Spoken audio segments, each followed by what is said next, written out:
Well, Sony announces the permanent removal of Little Big Planet 3 PS4 from the PlayStation Store. Now, Little Big Planet has been around for a long time. This was a really, really fun game. And what Sony is saying is the PS4 version Little Big Planet leaves the PlayStation Store permanently on October 31st, with all of its DLC going with it. But what they are saying is if you already own Little Big Planet 3 or buy it before October 31st, you can continue to play it after this point. Similarly, if you have downloaded Little Big Planet 3 via PlayStation Plus, you will still be able to play it after October 31st. So they're saying after 10 years of playing, creating, and sharing Little Big Planet 3, the game and our entire range of Little Big Planet DLC will be removed from the PlayStation Store on October 31st. That's the official statement. And why am I talking about this? Well, it's something that I think a lot of gamers, especially old school gamers who have, been collecting games ever since the original consoles. I've been playing games and have game consoles since the Atari days. And this is something that I've always been fearful and worried of with digital games. And this is something that's been going on for a while now. And what they're saying here is they're shutting it down permanently due to technical issues after long-running denial DOS attacks. Okay, so denial of service or DDoS attacks resulting in millions of online community levels. Okay, that could be a legitimate excuse. But what about all the other games that companies like Sony, Microsoft, Nintendo, that they remove from their digital stores? What about those games? And that's why I'm not the biggest fan of digital games, especially if you're like most people where most of the games that you buy are digital. Like here in my Steam library, all of these are digital. And even if you buy physical games, more and more now, they require some type of online component, meaning that authentication or maybe just to check in every now and then, even if it's not an online only game.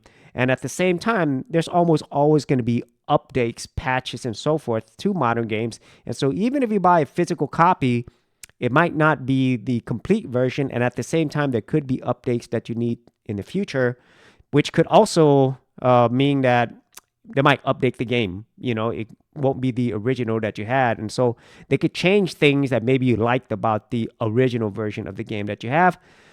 And all of this is really, really something that's really been stuck on my mind, and why as much as I can, I'm going to stick with physical games and emulation.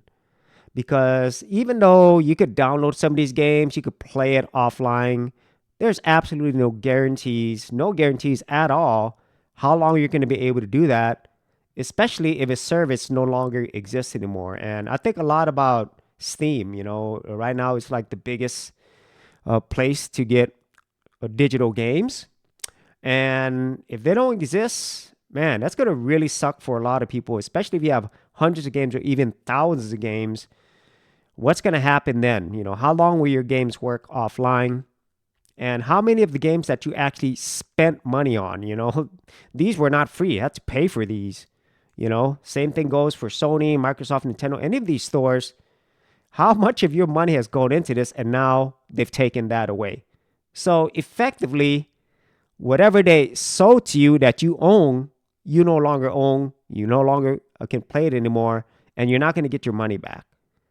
And all of those things really, really make me not a fan. And I don't think I'll ever be 100% a fan of digital gaming only, or not having some way to play it like through emulation, if you don't have a physical console and physical game.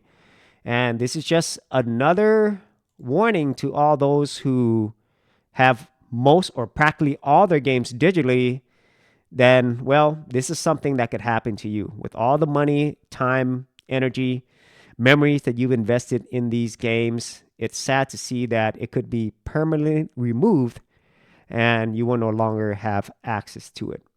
So if you actually had any thoughts on this, be sure to leave in the comments area below, and I'll see you on another episode.